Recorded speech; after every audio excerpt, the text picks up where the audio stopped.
Well, you guys voted and I listened. And you know what? I was thinking, since I just recently went over 1,000 subs, what would be the best way to go lose all of them? And so this video was made. Play that shit.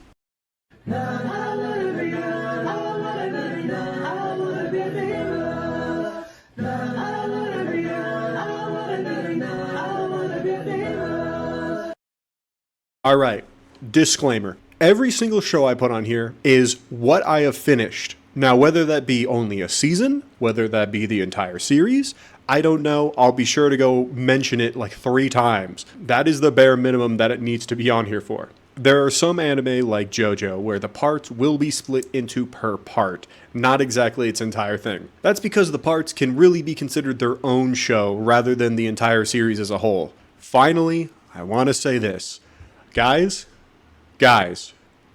it's just anime, okay? My opinions are not going to match with yours. Yes, I am a slice of life fan. Yes, I did find that grocery store arc very interesting because they bought Coke instead of fucking Pepsi. My opinions are not going to align with yours, and that's totally cool, alright? No one needs to get doxxed, no one needs to get their IP shown just because I think fucking Dragon Ball sucks. Spoilers. Anyway, let's go. You bet your sweet white lily linens that I'm going to come in here with a hot take for the first one. And you know what that is? Lucky Star and K-On!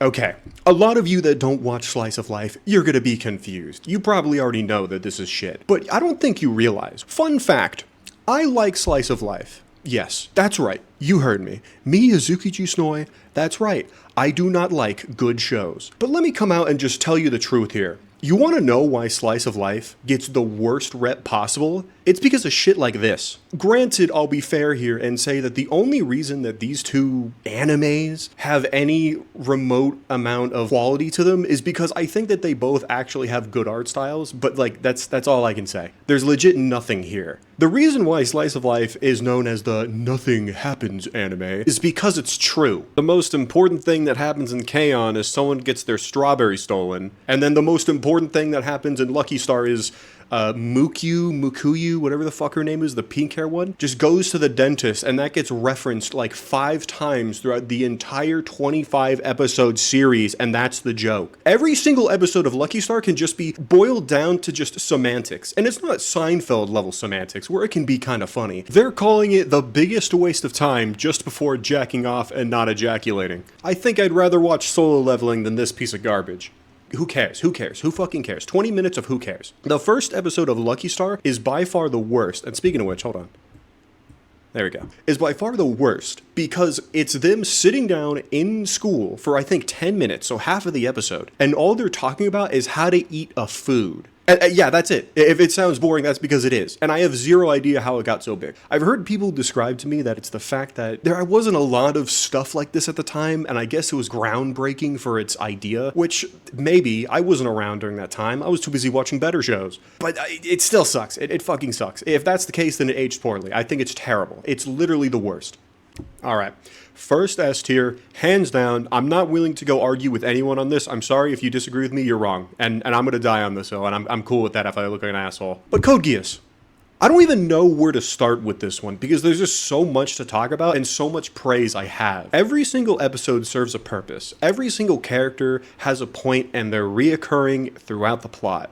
The plot always pushes forward, there's always something to look forward to, and always a reason to keep watching. And this includes Season 2. Everything about this show, I love. I love the art style, I love the story that it's trying to tell, I love the characters.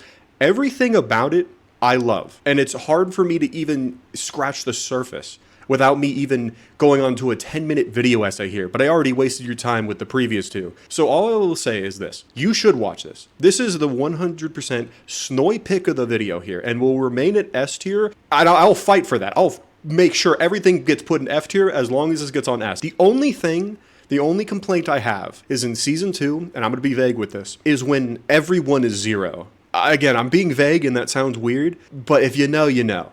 The JoJos. This one's very hard for me to go critique because it's been years since I've watched JoJo. The last time I've seen them was back in high school. So I'm gonna do my best. I'm putting this here, this will be a low B, trust me. This is gonna be A tier, and part 5 is also gonna be... God damn, I feel like people are gonna kill me. Okay, you know what, if I change my mind, it'll be later, but for now, we'll leave it there. Quick and dirty. Part 1 is fine. It's not like it's terrible. It's not like it does anything offensive. It just pales in comparison to the rest of the show. If I'm being honest here, it is one of the parts that I don't really want to go back and watch. And that even includes part 2, even though I think part 2 actually has really cool concepts like the Pillar Men. And I do enjoy Hamon. Like, that's the one thing also that's like a complaint throughout the whole series, that Hamon doesn't exist past part 2. I mean, sure, yes, Joseph has it in part 3, but like, other than that, like it doesn't exist. Even though there are actual properties to it that benefit you physically and can help you throughout like plenty of other things. But for some reason, Araki just threw it out the window. That still could have been taught to like Jotaro or to like anyone else. Because again, there's physical properties like you age less quickly, has something to do with like your breathing power or something. And like in some cases, like you see with, you know, Hermit Purple, you can tie it to your stand and it does a lot more damage or it might help. Or I'm not describing this properly, but you get what I mean. And then part 3 was when stands were first brought up and also became the meme of Punching Ghost, because that's kind of what stands are until part 5-ish to part 6. I hate how every 2 episodes has to be the monster of the week. Every 2 episodes has to be, first episode, we find the guy, okay, they corner us or they get us in this unfortunate position. Next episode, okay, we're getting out of it, and then boom, we beat the guy up, and then, oh, hey, let's leave, ha ha ha, oh, hi, Iggy, you know, like that kind of stuff. I think that sucks. But part 4, even though it does suffer the same monster of the week formula, I can at least say it's more interesting. And I think that has to do mainly with the cast, the setting, and how the plot's actually told. And I also just think it's better paced, and at least the monster of the week doesn't hinder my progress. It seems like every single time we meet someone, at least I can say that it's part of this town that we're coming to uncover, that we're coming to understand more and more. With part 3, it's just like, okay, this is a minor roadblock. Before part 5 was even animated, people kept riding the cock of this whole narrative that part 5 was the best. I don't know if it's because of the anime, or maybe I'm just missing something, but I think part 5 kind of sucks. I think the entire idea of mafia with magical powers, that sounds cool. That is actually sick, but it just fails. And I think that has to do with cast, again, monster of the week, and overall just even going deeper with that. Why do we need to go know the backstory of every single minor villain who's never going to come up again? Why do I need to know the backstory in the middle of this fight for all of the other team members? I'm breathing up all the oxygen in the air here, but I should be putting it right here, okay? This is what I'm going to say. JoJo is still a good series. It just suffers a fat problem that I have. It tries to show me, hey guys, look at these cool scenes, these fighting scenes, whoa. And as someone who, again, I gotta repeat it, is a slice of life fan, I watch the fight scenes, and they can be good, yeah, but, like, ultimately, I kind of want to know more about the characters. I kind of want to go understand more about Polnareff, or Kakyoin, or Abdul, or whatever. Like, I want to know more about these characters, but it feels like I hardly know anything about it besides Polnareff. The joke is that Polnareff is, like, the true protagonist of it, because he's the one that sees any change or, like, development, and he has, like, any real, like, character. And that's kind of true. Ooh, okay, sorry. We'll make these 2 quick. Fucking don't bully me, Nagatoro, and Komi can't come. No, I don't even think that's fair to go put that there. I think Komi's a C. It just keeps going back to it, man. Like, what else can I say about these that hasn't been said about K-On! Or, like, Lucky Star?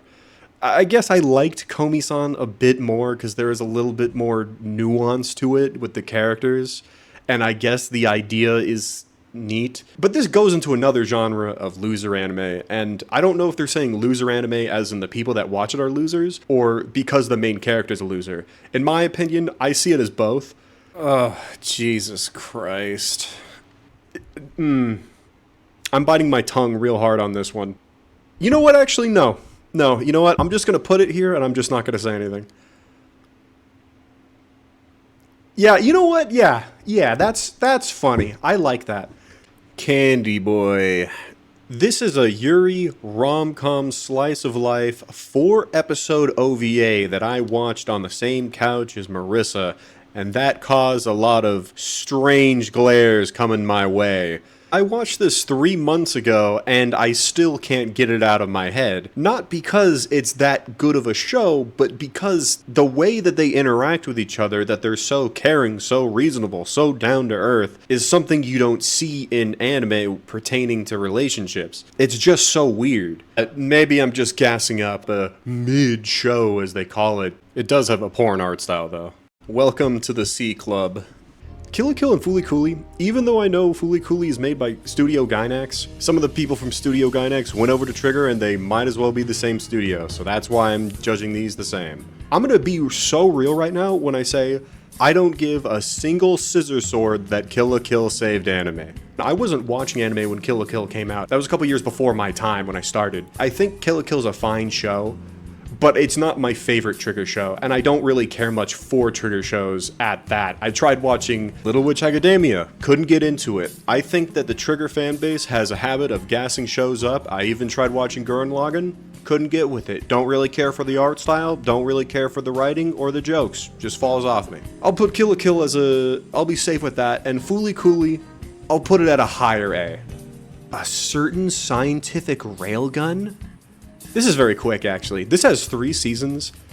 The first season is just cute girls doing cute things with the occasional fight that packs no punch because you don't really care for these characters and the plot is generic. And then the second season at the beginning is very interesting and cool because they start actually exploring more of like the main character. And then there's an actual antagonist that we're following here that does insane shit and actually causes damage and actually has repercussions to the world. And then halfway through it, then it just starts to lose steam. And then the third season's actually pretty okay all around. I think season 3 is pretty good. The first 2 seasons drag it down. I'm putting that at a low C. Nichijou's fine. That's a very sweet slice of life. 20 minutes of slapstick humor and 4-minute little pocket skits. It's fine. It's cute. Unique art style, and nothing else really like it. Unless you want to look at City, but I haven't seen that. Hellsing. If we're talking about the original 19-something series, then yes, that's an S. That's a Snowy classic right there.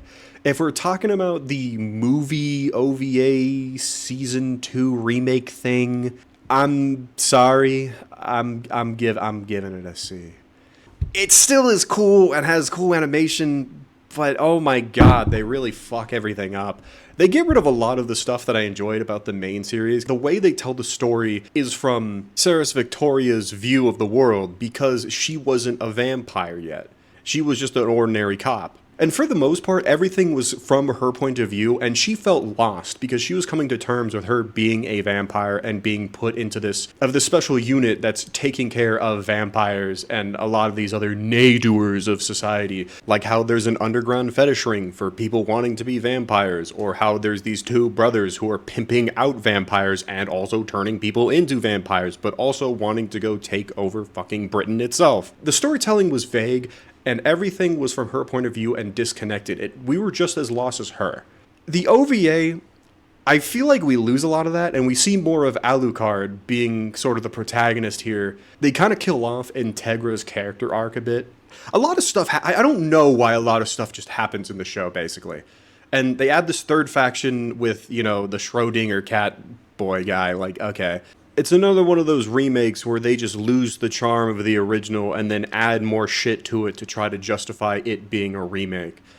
But I suppose you can find some cool things in there, I guess. Panty and Stocking, this is toilet humor. It's stylized like Dexter's Laboratory and Johnny Bravo, that kind of like, you know, early 2000s, late 90s Cartoon Network shows. But it has like South Park level jokes, and I find that to be vile. I know that's rich coming from the guy who will throw slurs and say the naughty pee-pee poo-poo words. Maid-sama, yeah, that's pretty good. Finally, a rom-com that gets it right. Funny jokes with the animation. Thank God. Do you know how hard it is to find shows like this? It's a rare commodity, a literal needle in a haystack.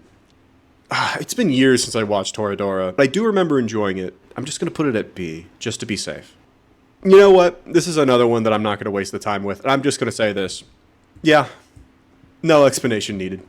Another Snowy classic. The Persona 3 movies. There's a perfect spot for you in F. Chuunbiyo, I don't give a fuck. I'm losing so much steam by just looking at how much of these shows suck taint. Girls and Panzer. Garupan really is slept on. You go an A. Log Horizon is what if Sword Art decided to focus more on the game and the gameplay rather than kids just getting mind raped? Joshiraku? A slice of life comedy where these girls work as a rakugo. Might be saying that wrong. And it's a more traditional way of storytelling, but they make it as a business, and where they sit on a pillow and tell stories that way. One half of it is them just all getting into these semantical, weird, delusional back and forths, but then the other half is them going around and hanging out like in public. And that is the portion that is really boring because there's hardly any jokes and hardly much to really see or much going on. But the beginning half is what I actually enjoy and what I wish more of the show focused on. Non-Biyori. Look, I know I keep saying the word boring and nothing happens, but this takes the cake. It is literal rice field Japan, rural Japan, where you follow a group of kids who aren't old enough to have jobs, aren't old enough to have social lives in the adult world, so all they can do is sit in rice field, rural Japan and do nothing. You just follow alongside them and watch them make their own fun or attend school. Cute concept, but what do I have to look forward to every single episode when it's just nothing? It's nothing more than a novelty. Welcome to the NHK. That's a classic. So I'll give it a B. I don't think about this stuff. I don't really care if you like hate my opinions on this. But like I'm looking at this and I'm like, oh my god, do I really have that bad of taste? You know what? I'm okay with saying this. I like Yuruyuri. I'm sorry, guys. I hope you can find it in your heart to forgive me. Love Live, it's okay. Watamote, here you go, man. Just for me. The Irregular at Magic High. This is a funny-ass show to watch. Mainly because the first half is kind of intriguing when you discover all the, like, magic stuff that you can do with, like, guns and, you know, how all these, like, classes get ranked and, like, the relations between the people and the main character being bland as hell, but for some reason he has the typical anime stereotype of being a pussy wagon and every single girl in the class wants to have the segs with him. But then that second half just starts to fall immediately apart. This is such a crazy ass show to watch. If you need a show that you just want to laugh at, I would say it's this. Haruhi Suzumiya is fine. Imagine if you didn't know about the Endless Seven and then you watched 3 episodes in a row, scratching your head, wondering if there was an error on the anime pirating site you were watching. No Game, No Life. Hot take, y'all. I'm talking volcanic eruption, fiery hot take. We're stepping on hot coals hot take. It sucks. It's boring. I think Unlimited Bladeworks is several steps down. I'm not that crazy about it. I think Fate Zero is way better. Oh, Jesus Christ. Serial Experiments Lain has a cult fan base for it, and for good reason. Artistically, it's cool. The storytelling is neat.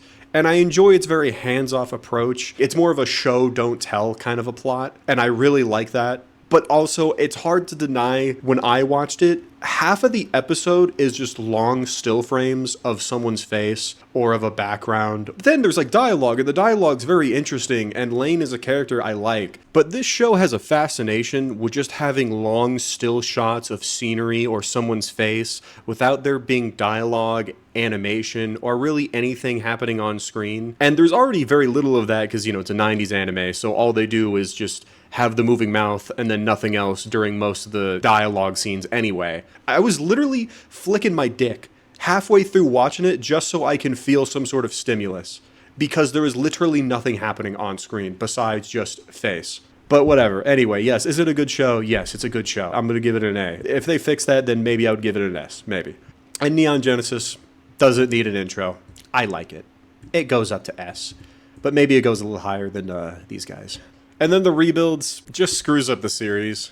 I'll drop it in C. Higher than Hellsing, though. I think I prefer that over the remake. When I acknowledge that I've watched these shows, it's like a humiliation ritual, because I feel like people take it that, like, I'm into this stuff, when that's not even the case at all. So, yes, I did, in fact, watch Monster Musume 3 times. And one of them was at a girl's house, funnily enough. And I know that's hard to believe, but she already watched it, too. When I came back to watch it, yeah, it was terrible. But when I was like a high schooler, this was like Geass. Rosario Vampire, hidden gem. This is Kino. A show you should watch for the lay Reddit heckin' dub funnies. And that's why I'm going to be putting it as a B. Engaged with the Unidentified is another rom-com slice of life that has a very strange take on the whole childhood best friend lover archetype. I watched this back in high school, but it's passable. Also has aliens. Monogatari, another Snoy classic. You're going up an S.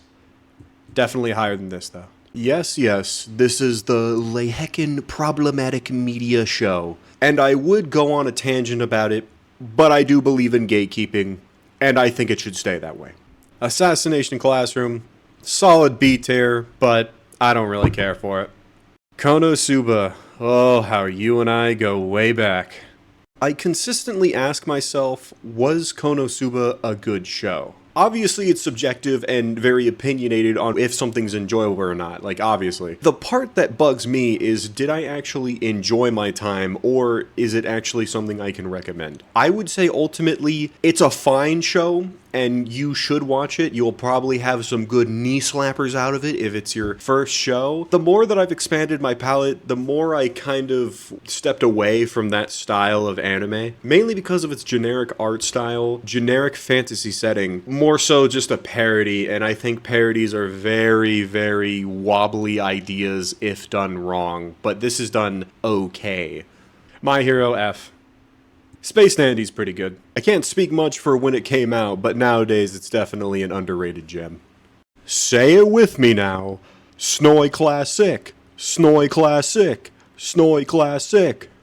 Gabriel Dropout is by far one of my favorite of all time slice of life shows. It's another comedy, obviously, and it has to do with what if angels and demons had to go attend human class to understand their role in the world. I'll admit it does look painfully generic, but I enjoy the character interactions, I enjoy the episodes, I love the setting, I just like how it plays out. And that's fine. A show doesn't have to be out of the ballpark unique with crazy characters, deep lore, and pages upon pages of irony, foreshadowing, and all this like storytelling techniques. Like, it can just be a nice show. But it has soul, and I enjoy it. It's a nice show. What people say when they say comfy shows or comfort characters, like, I think that stuff is kind of gay. But if that's what they are referencing to, like a show that's just fun to watch, that you can just turn on at any point and it just makes you feel all warm inside, yeah, then I'll give it to Gabriel Dropout. The Saga of Tanya the Evil, there we go, that's what it was. It's like World War II, but with magic powers. Interviews with Monster Girls, that's a C. Just like Nanan Biyori, it's trying to be another wholesome show, and it's a story about how 3 students and 1 teacher, who are half human, half creature, half monster, who are struggling to be accepted by society and trying to fit into the human world. It's not to say that this show is bad, but it's definitely a milquetoast selection. And the only reason I remember anything from it is because of something I'll be bringing up here shortly. Nyanko Days, that's an F. It's the 3-minute anime. No, I mean seriously, it's literally 3 minutes. Every single episode is 3 minutes. 1 minute for the intro, 1 minute for the outro, 1 minute of the plot. Who thought this was a good idea? Alright, let's unveil this, alright? Let's take the band-aid off here real quick. Eromanga Sensei. Easy, you know, that's an F. Okay, sure, that's not the reason why I'm gonna go on a tangent here. You wanna know why I have so much shit on here? And I'm not talking about shit as in like a synonym for things. I mean shit like as in like actual shit shows. You want to know where it all started? Why I'm really cynical about things that get popular, or when I hear people glaze things, right, for like the next 2 months? It's because of shows like this. It's because of things like this. The reason I first started like watching more shows after Monster Musume was because I kept seeing for years, even before I watched anime, clips. I kept seeing little freeze frame snapshots that they take from the show itself. I've seen intros that get passed around for years on end. And that tells me, okay, there's something here, right? You know, there's a reason this keeps getting referenced. There's a reason why people are still talking about it, why people have it as their profile picture, why people will put it in like these YouTube playlists, why people have waifus, that kind of thing. Obviously, yes, everyone has their own opinion, and it's not like an opinion can really be correct or incorrect when it comes to, is a show enjoyable? it just crosses a line. People will say, I enjoyed this show. It's really good. Yes, guys, you should watch Lucky Star. You should watch K-On! There is a reason why there is a huge following for this stuff. That's the same reason why things like Evangelion get talked about. That's the same reason why JoJo get talked about. That's the same reason why you see people reference Fooly Cooly, Kill la Kill. All these good shows get referenced just as much as these bad shows. And that's why I had a very cynical outlook on a lot of these shows and how I got it after watching them, because I got people to essentially tell me these are great, these are perfect, these are outstanding. It's not like anyone forced me to watch it, right? But I'm starting to get the opinion a lot of people in anime especially have horrible taste. Like, seriously, half of these shows that I've put in C or below, I hear people say are like the best show they've ever seen. It is better than sex. But it's not true. Okay. Whew. Alright, Made in Abyss.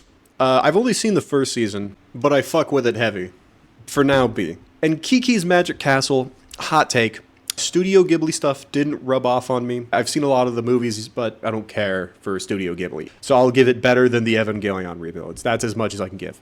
And Blendes here also is another example of what I mean when I brought up Eromanga Sensei, of shows that just because they become a meme or just because they get popular doesn't mean it's good. And again, I know that it's not a crazy concept. You see it nowadays, like, you know, a game will flop, like, you know, Cyberpunk. That was a hit because of how bad it was. Like, yes, I understand that. If you see a large mob on the internet just losing their shit over some sort of piece of media, you should always approach it with at least a brow raised.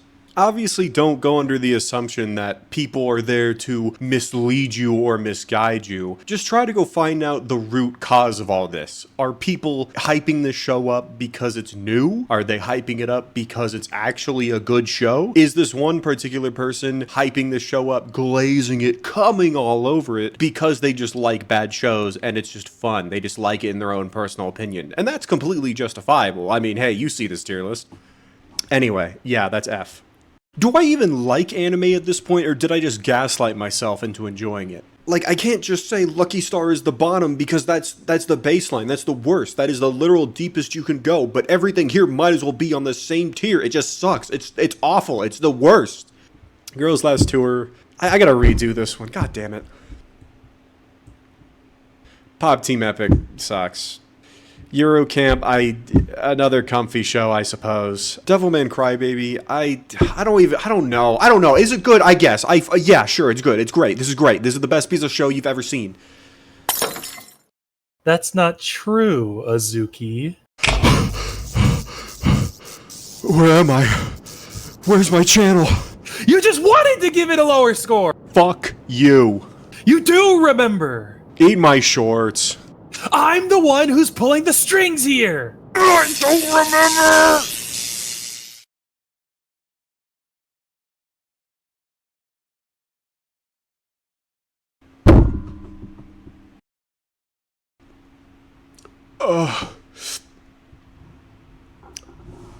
I need some water.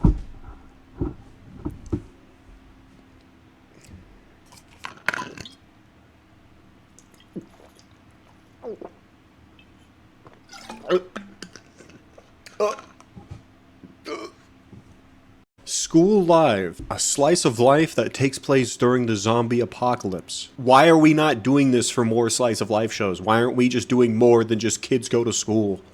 Okay, this is the first few seasons of Musume before Cinderella Grey. I actually really did enjoy them, and I'm putting them at a B. Carnival Phantasm, I also really enjoyed. Yeah, I'm definitely gonna put you way up here. Probably enjoyed it more than the Fate series, to be honest.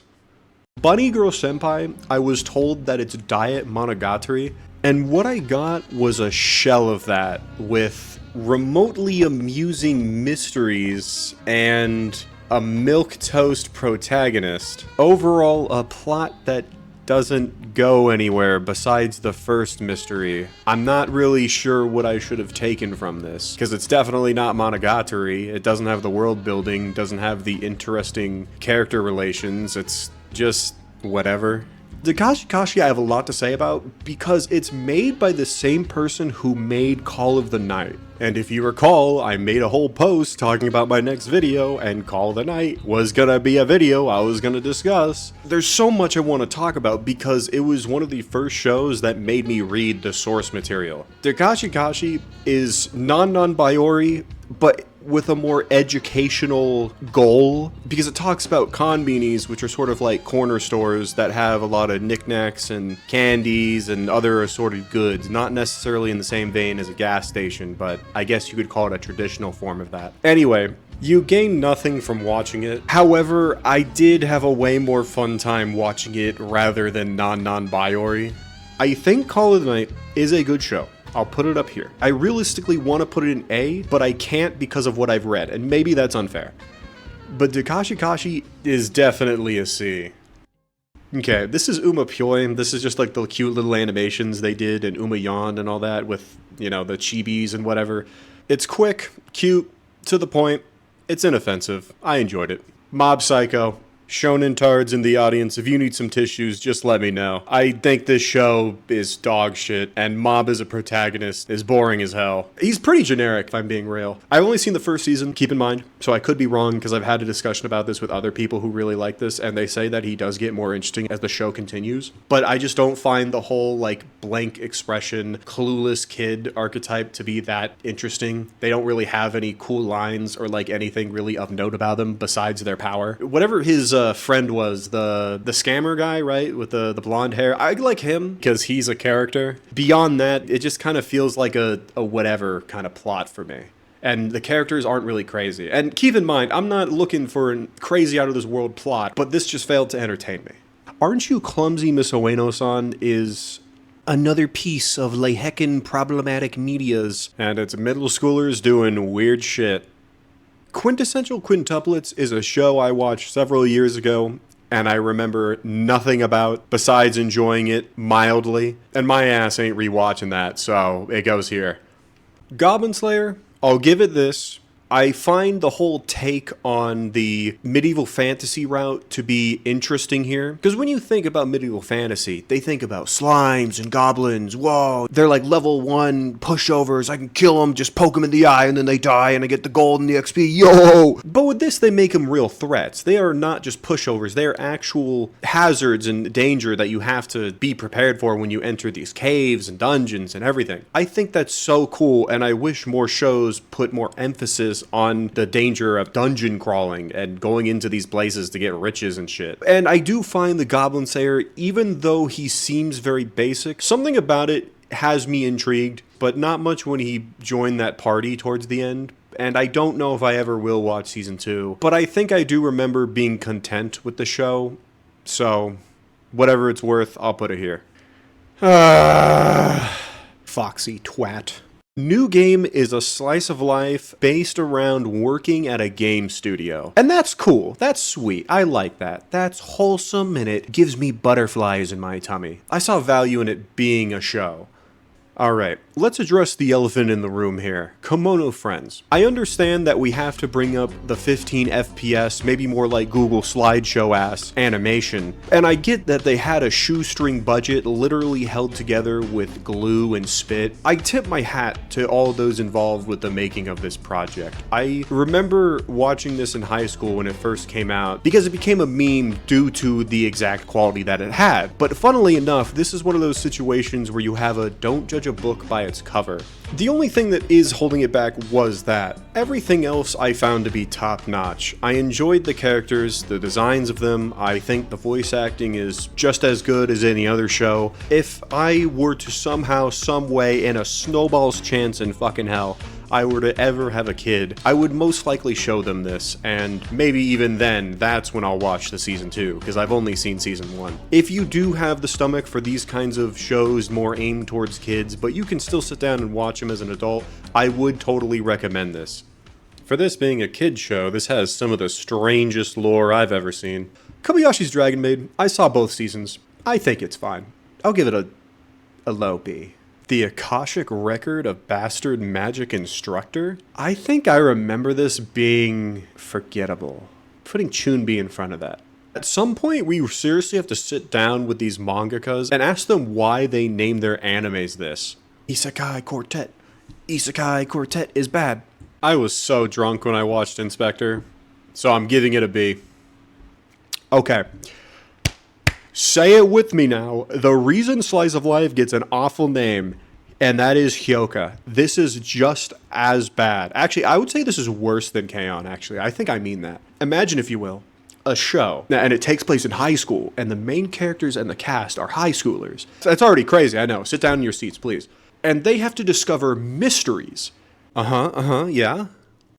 But the mysteries are not interesting. The intrigue with this show is that all of these mysteries can happen during your average everyday life. That meaning, these mysteries, very fat quotation marks, are just as mundane, boring, and completely harmless as most of your lives right now.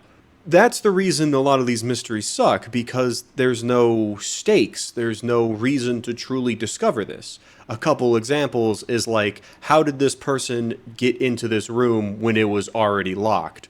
Did this person return this book? Or the one that is arguably the most interesting is, during the Golden Week, at least I think it was the Golden Week, there was a movie that had a killer in it, and they had to discover who the killer was, and it was an entire thought process. And if I recall correctly, the ending was no one was the killer, and that was the whole conclusion.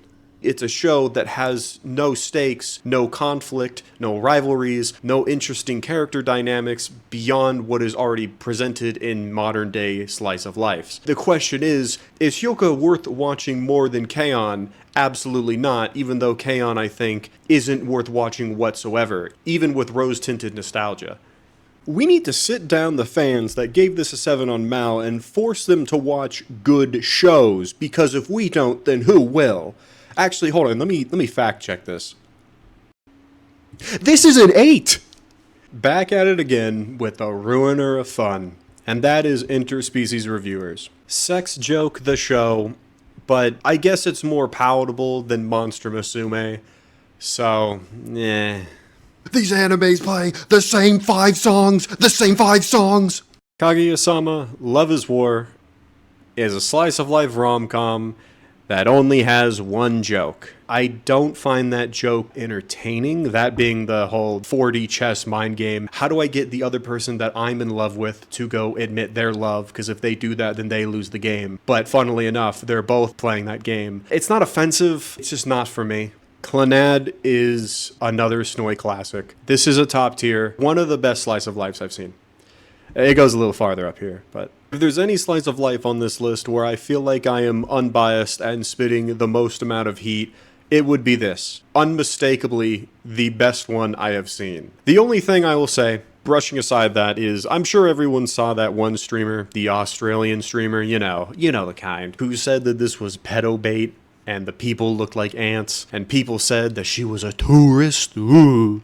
I don't know her background, and I got a few opinions on her dumbass that I'm gonna spit here in a second, but let me just say this. As far as I know, no, she's not a tourist. No, just because you have a dumb take, that doesn't make you a tourist. That just makes you a retard. That's just how it goes. When it comes to her, I'm gonna say some here off kilter, Snowy Unfiltered, pay $5 on Patreon. Are we really gonna be listening to the person who is, number 1, a woman, number 2, Australian, and number 3, what's worse, she's both of those? He said it, ha! Alright guys, I'm joking. Come on guys. Guys, YouTube, please don't kill me. An angel flew down to me. Yeah, this is a pretty terrible show. Dude, hold on. What do I even do with this? Like, F tier is such a mess. From here, you know what? New rule, new rule mid-video. Anything that's in F is all on the same tier. Literally, I have to state that. There's no F+, there's no F-. Everything here sucks. Okay, Genro, that's fire. That's actually fire. The healing chapter is a Girls Frontline, because I did play the first Girls Frontline, and I think like 20 hours of the second one. It's just a chibi show, just exactly like Uma Pyoi, just exactly like Isekai Quartet. Neko Para. If you're a longtime Snowy head, then you'll know I'm a fan of this game. I'm a fan of this franchise, that is. But I don't need anyone to sit there and tell me that, oh, this is the worst franchise ever made. Oh, that's so cringe. I know. I wear it like a badge of honor. I'm aware that this franchise is not all that it's hyped up to be, as if there's anyone hyping it up. If you're not going to be playing the visual novels, then don't even fucking bother. Don't watch the show, don't play Volume 0, don't play anything past Volume 4. I think. I haven't played it, I don't know. But it's not all that, and I recognize it. The reason I dug as deep as I have in my modern adult life is because I am a nostalgia guy. Yes, I know, that's a little gay to admit. It does remind me of a lot more happier, positive times, and I can't really shake that feeling off of this franchise that I'm still clinging on to. Uzaki-chan is in the same exact boat as Call of the Night, where I decided to go back and read the source material because the anime left an impression on me.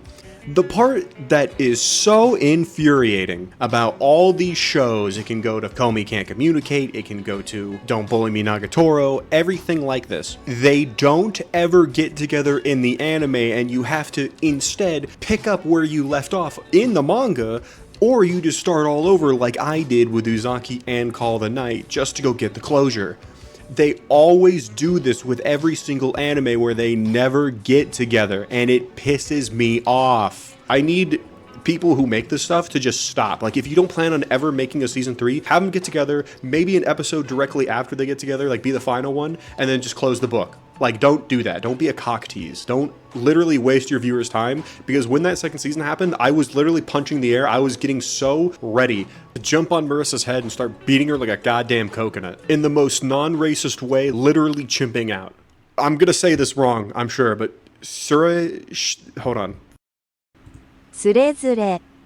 I think I remember actually enjoying it, and it's another rom-com, so I'll place it in B. Spy Family.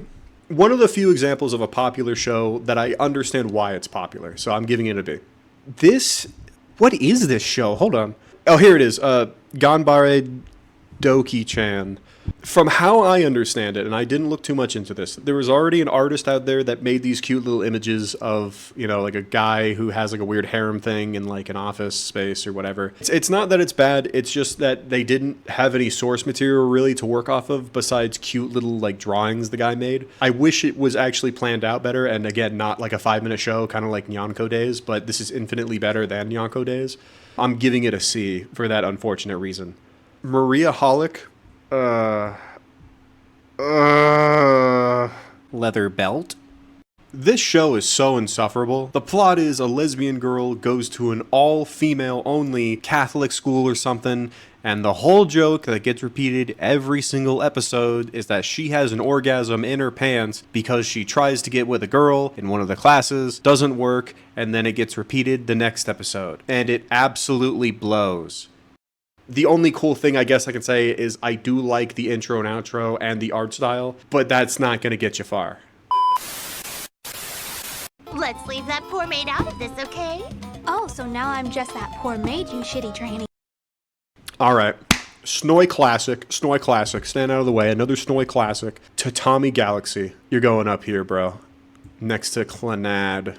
It is a show that has to do with a time loop of a guy who just entered college and wants to experience his college life to the fullest, and you see the different facets of that, if I'm saying that correctly. And that may make it sound boring, but I'm being so serious. It's one of those shows as well where you need to watch the entire thing to truly appreciate it. It's only 12 or 13 episodes, but I promise you it's worth your time. It's another one of those shows that it genuinely will change your opinion on how you approach anime.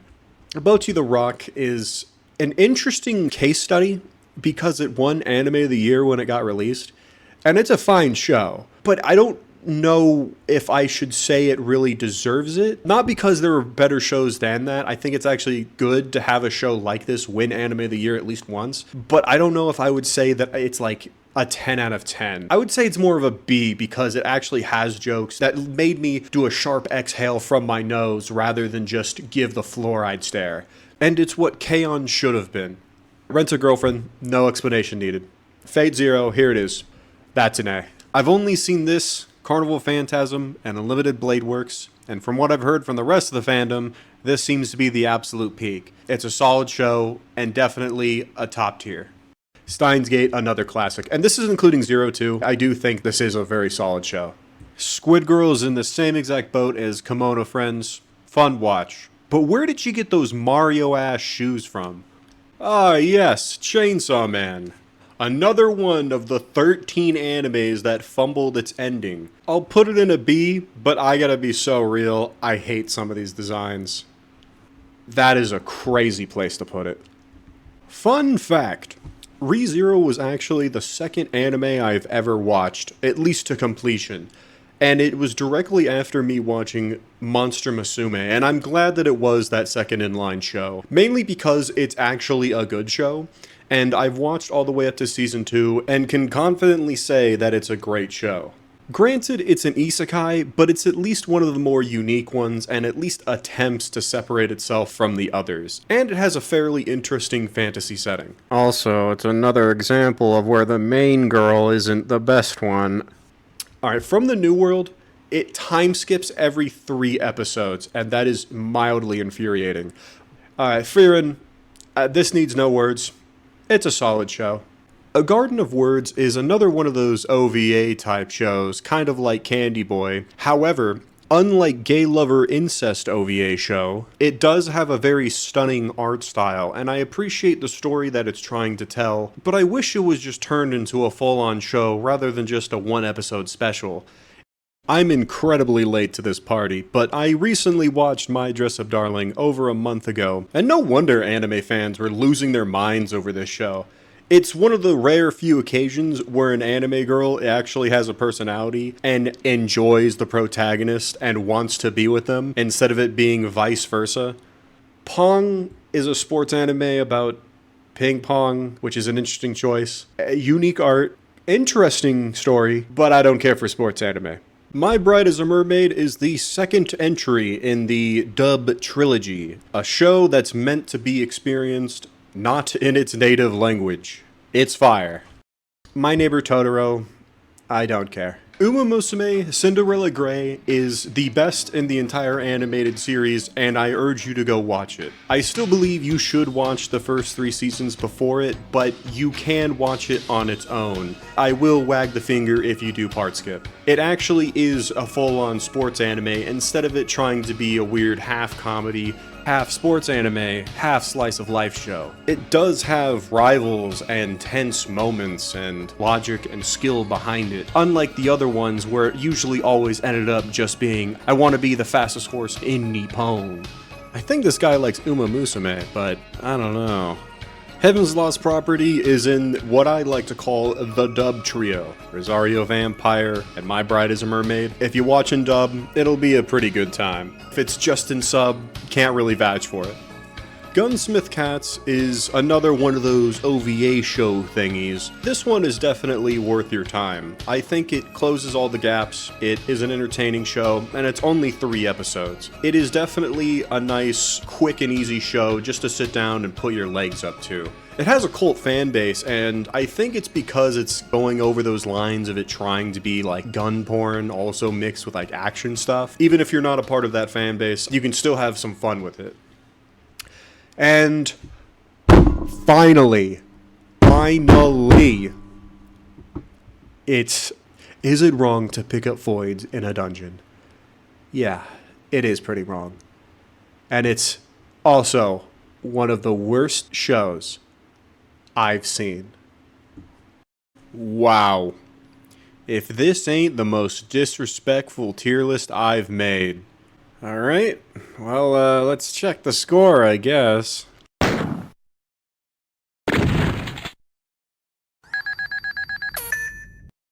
Said fine 18 times?